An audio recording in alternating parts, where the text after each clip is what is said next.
Now, with the recent release of the RG Slide, it seems like sliding devices are now the new craze. So I've decided to convert my entire life to nothing but sliding objects, starting with a very crunchy Galaxy S1 from Sprint Mobile. I just can't figure out how to get service on this thing. Does anyone know where a Sprint store is? The TrimUI Brick Hammer is now live for pre-order. TrimUI basically shadow dropped the new metal variant of the beloved Brick handheld, and this thing looks awesome. It comes in 3 color variants: gunmetal gray, rose gold, and fluorescent green. Now, it has the same exact internals as the TrimUI Brick, the same beautiful high resolution display, and the same buttons too. But the Brick Hammer is housed in a 2-part CNC machined metal shell, so it should have a really premium feel to it, and possibly be able to disperse the heat a little more now that there's not just one metal part that'll just soak it all up. The original Brick had an overheating problem where all the heat would just go right to the metal backplate, and it would be pretty spicy when you're playing high demand games. But hopefully with this all metal housing, it'll be able to conduct and spread the heat a little more. So maybe it'll be warmer overall instead of being really spicy in one hot spot. I don't know for sure. I'm not much of a thermal engineer, and I really don't know much about thermal dynamics. Maybe it could be better, and it could also be worse. Who knows? We'll know when it ships out between July 10th and 15th. Now, the best part of this entire announcement is the price. It's $95 full price, but you can get it for $85 with their marketing promo email code. And a little pro tip, if you sign up for the discount, as soon as you order, go back to that email and then unsubscribe at the bottom so that you don't get any marketing emails. And then you just got the discount for free. Right, Pichu?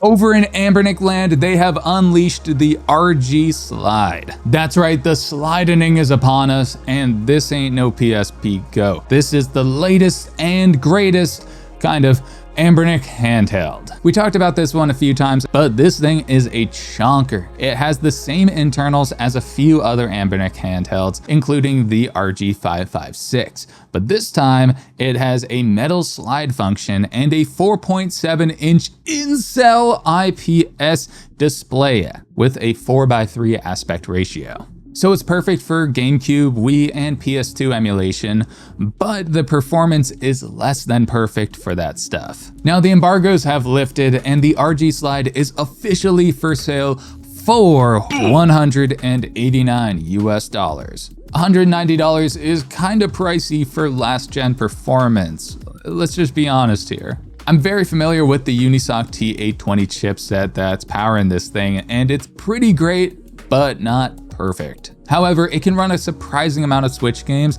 and even some PS3 games. Retro Tech Dad just released a video that showcased a handful of PS3 games running on this thing. But outside of analyzing and speculating, as you can see, I don't have one in my hands right now. Lit NXT is actually sending one over for review, alongside a crate full of other handhelds. So between those devices and my impulsive handheld purchasing habits, we'll have no shortage of handheld entertainment on this channel. So subscribe if you are a handheld goblin like me. Speaking of goblin, we can now gobble up some deals over on the Anbernic Summer Sell-a-thon. That's right, folks, come on down to the Anbernic Summer Sell-a-thon over on the Anbernic website. They have a huge summer sale going on until Wednesday, June 25th. And they actually have some really great deals too. Here's a few that caught my eye. The RG Nano coming in at $33 US.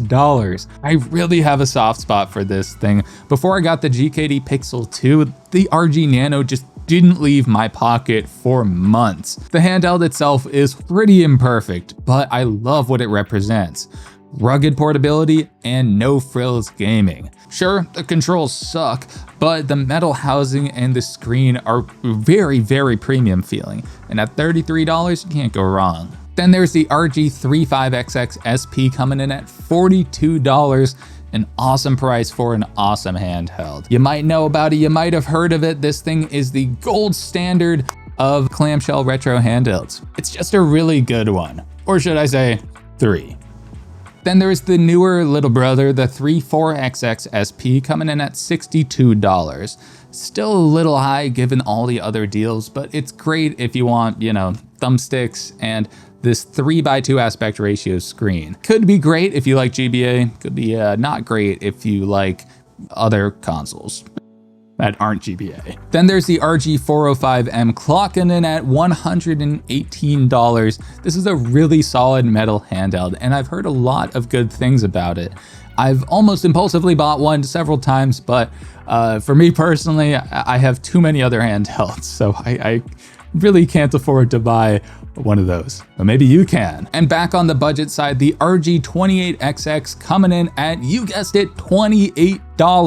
This is a pretty good horizontal micro handheld, especially at that sub $30 price point. It has the same chipset as the RG35XX SP and all the other XX devices, but in a micro-sized form factor. If you can afford a little more, I'd actually recommend picking up a MagicX Midi Zero 28. It is closer to $50, but you could also get free shipping, so I don't really know. It's an insanely comfortable, pocketable handheld with twin analog sticks as well, so I'd actually recommend spending a little more and picking up that one instead. And finally, the RGP01 wireless controller clocking in at a gargantuan $13. The price of 2 drinks at Starbucks. This thing is dirt cheap. But unlike Starbucks beverages, this has Hall effect analog sticks and triggers, and it's Bluetooth, and it also includes a 2.4 gigahertz dongle, so this is an insane deal. You could get 3 of these for less than $40 before tax and shipping and all that stuff too. So that's kind of the kicker here, is that shipping ain't free. All of these deals are fantastic, but then you gotta pay to ship them. So it might add a little bit to the total on any of these, but honestly, this is a great time to pick up an Anbernic device on the cheap. So I'd highly recommend coming on down to the Anbernic Summer Sell-a-thon. Link in the description as always. The MagicX Zero 40 is going up for sale on June 28th. The long-awaited vertical handheld will finally be up for sale on Saturday, and I am so excited for this one. This goofy handheld is perfect for DS emulation and vertical shoot 'em ups too. It has a 4-inch 480 by 800 display. It's got these 2 wings on the side with an analog stick as well, so it's kind of got the works going for it. It's powered by the all-winner A133P chipset. That's the same one in their Mini Zero 28, as well as the TrimUI Brick and Smart Pro. It also has 2 gigabytes of DDR4 RAM. So honestly, that should help it just really maintain that smooth level of DS performance. It's also a touchscreen as well, so DS emulation should be pretty seamless. It has onboard Wi-Fi and Bluetooth, and it's being powered by Android with their Dawn launcher, a fork of Daigisho, so it's very similar to that front end. I found it to be pretty good, not amazing, but for what you're getting here, I think it works. Full price for this handheld is going to be $75 US, which I think is pretty reasonable given the completely new form factor and overall functionality of this thing. I think it's very much what we can expect there. I'm super excited for this one, and Ampone is going to be sending one over for review. So we'll get our hands all over this thing, all on the screen. I'm going to smudge it up. I'm going to get some Cheeto dust on there, and we'll also test performance and everything too. So this one should be a pretty cool handheld. Let me know if you're looking forward to the MagicX Zero 40. A new handheld challenger approaches, and it's called the Mangmi Air X. That's right, Mangmi has stormed the gates of the handheld scene and announced their Air X, a new handheld that looks to be like a hybrid of the Retroid Pocket 4 Pro and the Retroid Pocket 5. It has a very standard 5.5-inch 1080p display with 450 nit brightness. I'm pretty sure it's IPS because I don't see any indication of OLED. It has 2 Hall effect RGB analog sticks, a 5000 mAh battery, and most importantly of all, this one is powered by a Snapdragon 662 chipset. This is a chipset that I haven't seen in many handhelds at all. It's relatively weak. It's more similar to a Retroid Pocket 3 Plus or the RG405M. but we might get better emulator compatibility because of that Snapdragon chip, which could lead to higher FPS. It's hard to say. Regardless, this is a total curveball from top to bottom. I didn't see this one coming. Didn't have this on my retro handheld bingo card, but I'm excited for more handhelds in the space. So let me know if you're excited for the Mangmi Air X. Over in Miyoo world, the Miyoo Flip can now run some GameCube games. Reddit user OKTheme7070 showed Luigi's Mansion running on the hotly debated clamshell at an almost playable frame rate. They're running it in Gamma OS with some custom configs, so this is far from an out-of-the-box showcase, but the performance on some of these games is very promising. Don't get me wrong, it's pretty crunchy, but it's also very impressive